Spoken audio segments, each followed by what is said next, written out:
And we've got readies from both players, and we are off. Or at least I hope we're off. There goes Frank. And there goes Betty. Frank's got a wild board. A lot of stuff at the bottom, but like he's just got like 2 shelves to deal with. That is not ideal for speedrunning. I mean, you can clear it out quick, but he's got to weave around, and that's going to slow him down quite a bit until he can get rid of those top 3. But even then, he's got a couple weird floaters. But I think him being the defending champion, he'll take care of it just without an issue. Meanwhile, Betty's got an all right board, a lot of access to easy plays. The problem is a lot of those are clustered and far apart and wildly different colors. So we're having to see her really be dependent on this well she's created in column 4. Yeah, she just finally uncovered a couple reds, but they're not attached to any blues, and therefore you just saw that red-blue piece. There's nowhere to put it. And high speed. Oh, I was gonna say high speed is such a risky play. And you see why. The biggest thing with high speed is there is a bit of a timer. Ooh, I love that combo to work out of that, though. Brilliant.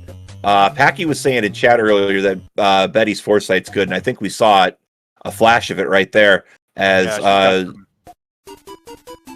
tremendous combo ability, and that will translate well to versus play if she decides to enter that scene. Before she decides to go pro.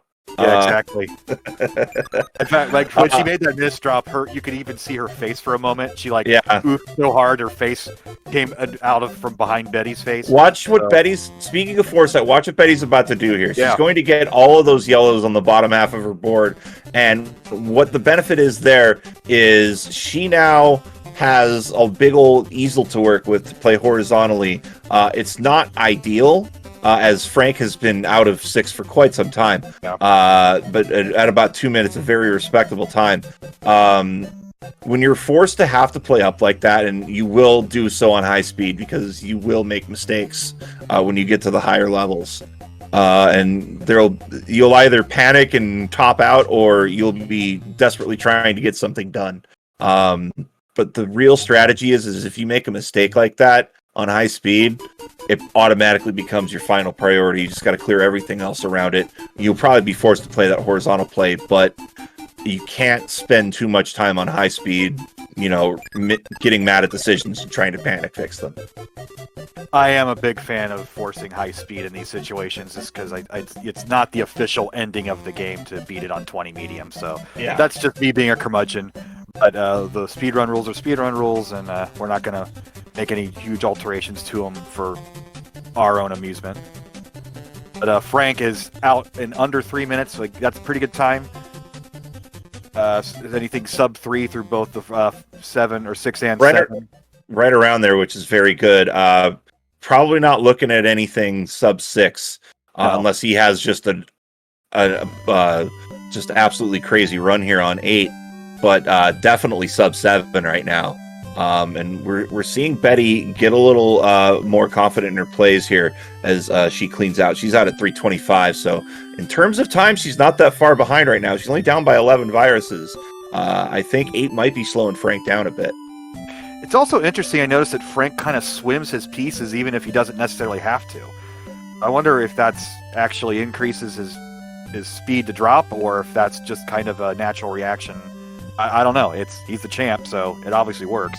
I know I'm a very twitchy player at this game. Like when I'm waiting for things to drop, I am fidgeting my thumb over the D-pad, and sometimes that translates into a misplay because I'm still doing it and not paying attention. But I know some people just sometimes want that comfort of being able to get that one last rotation in. Excellent drop through on this combo here. We're seeing Betty getting hampered really badly by RNG. Not a lot of options for her. And I think she was maybe trying to tuck something in for that double. Frank is into 9 at 423. So he could get a sub 6 here. He's going to need to really just get the RNG to focus hard on that right side. He has no red yellow available at the top line, and he's also in the lead, so there's no sense in getting super pushy about a particular time. Just win your game that you're given. No, and he's making smart plays here. He made that tuck underneath for the dual colors, and that's because drop time isn't a big factor there. And if one clears, like as you saw, just put that blue garbage down to help something out below. But he is blue heavy. That might have been a bit of a misdrop. I'm not sure what his strat is here. I guess he's gonna minimize drop time without dropping something into the abyss.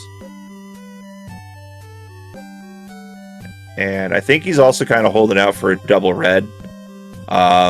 Because he might try to get that triple, although that's a little crazy. I might consider spacing those out just so I have a few more plays available to me. You got to play every blue you're given right now. So if you get a red yellow or red, then sure put it in that bridge area.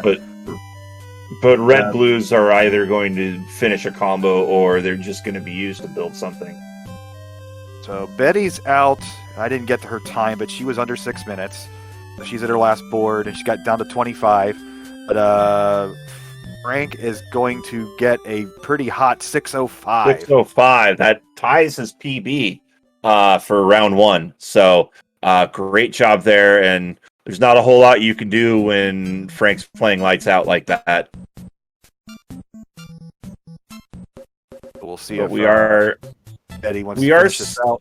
We are seeing some very... She's going to flex a bit. And if I were her, I'd flex too. And we've been seeing plays like that just throughout her run where she's been making, just good combo clears or just excellent garbage clears to open the board back up. And she's got very good foresight. You can definitely tell she's looking 2 or 3 rows down when she's making a play to see if anything else can come down. And when you're looking down that far for a combo, it can eat time. Having those combos available, if you can kind of skeleton plan them without being too pill combination dependent, can really do some damage. She's gonna get respect. She's gonna be sub 8 for sure. Oh, absolutely. This is a really good run. She's gonna be about 7:18 when she gets this down. There we go. That's a competitive time, absolutely. For sure. And if that's our number 16 seed getting a 7:19. We got a bright future ahead of us at our monthly speed run. If a 14 seed can make the finals, anything can happen in these speed runs. So we're gonna get to game 2, but an absolute banger from both players. It was just Frank was just playing lights out. Betty's happy. You can see her dancing behind her cartoon face, and Frank is hitting all kinds of buttons on his side. It's possible that's a PB for her. This is to note, I believe, her first bracket. I'm just verifying that really quick. This is her first ever bracket. So, being when you're in that first bracket, you're in that 16 seed. Oh man, it's going to be rough. But the fact of the matter is, you got to try to come out as positive as you can. In a 7-19 in your first bracket match, great work. When you're a low seed facing a favorite, what you want to do is play your own game and force your opponent to beat you. You don't beat yourself, and Betty definitely did not beat herself. Yeah, just get through the levels. Don't focus on the time. Don't focus on your opponent. Just get through it. So we're waiting for some readies to round 2 here.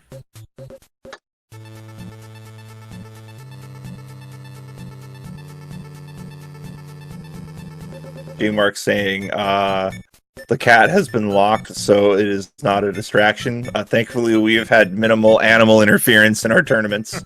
Got 2 readies. We do love our pets in the Dr. Mario Discord. Is Betty ready? Because I still... Oh, there she goes. Okay. Yep, I see her ready. All right. And Betty's going to play on high speed again. We are off. From Benji Bot. And we did not get a timer start for Betty. Oh, she did reset her timer. Okay, never mind. We are all good. And a good opening clear by Frank, just getting out 3 blues with that big horizontal clear. He has left himself very yellow exposed. You saw how he decided halfway through how he was going to handle it, whether he was going to take out that topper horizontally or drill down vertically. And this was the negative side of taking those out horizontally, is that now you have a strange build up top, but it looks like he's going to be handling that okay. Betty is right with him, 18 to 15 right now. Getting some questionable RNG, but she's really doing her best here, and going to drill some stuff down. The unfortunate thing is she's caused some drop time for that yellow or that red underneath, which that cost her about a second of lockout time. But she's really trying to manage, especially with just that really rough yellow situation on her top line right now. The yellow virus at the very top you can ignore, but it's that red virus underneath that top yellow virus that's going to be the biggest pain. And it looks like she may have just blocked herself out there, so she is just throwing caution to the wind there. I think that's the right play. Just get access to some stuff. Great T clear, and she's well on her way. And Frank is in a blue desert right now, and getting, of course, when you get a blue desert, you get blue pills. He was out at about 120, by the way. And Betty, which is a very, very good time. Betty's still struggling here through what's been a rough 6. I think she's committing horizontally to everything at this point, which is rough because you had the vertical play, but she's all right otherwise. Going to be out at about a 207. Really rough end to 6, but good chance for redemption here. It's a pretty good opening board for and Frank's board 7. is scatter shot, so his quick start in 6 is not going to translate to 7, but at this current pace, I think he is firmly in control. And Betty, I think, making a misplay over on column 1. And yeah, it's high speed is rough for tuck plays, as we just saw with that double red misplay. And it's because that lockout timer is a bit thinner than it is on a medium. So you've really got to be committed to that flip, and you've got to time it right. Takes it out from underneath. Good play. And Frank is out at about 3 minutes, which is, again, good pace.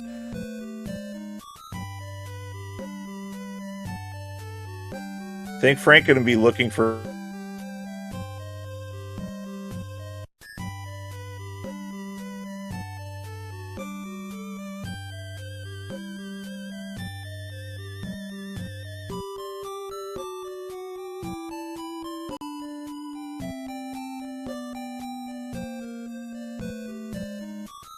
but that was not what happened. He does so.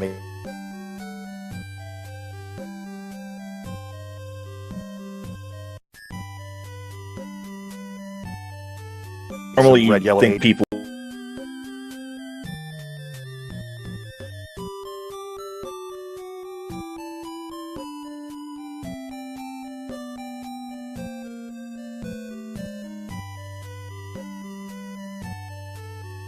Yep. That might be a connection issue. We'll get that taken care of.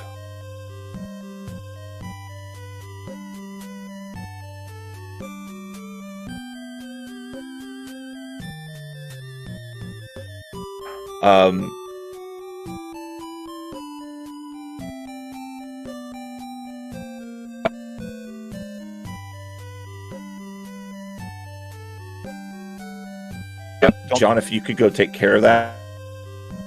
Just let them know, yes, we're aware we're down, or we're having connection issues. But it is... I still have a feed, so they are still playing. 442.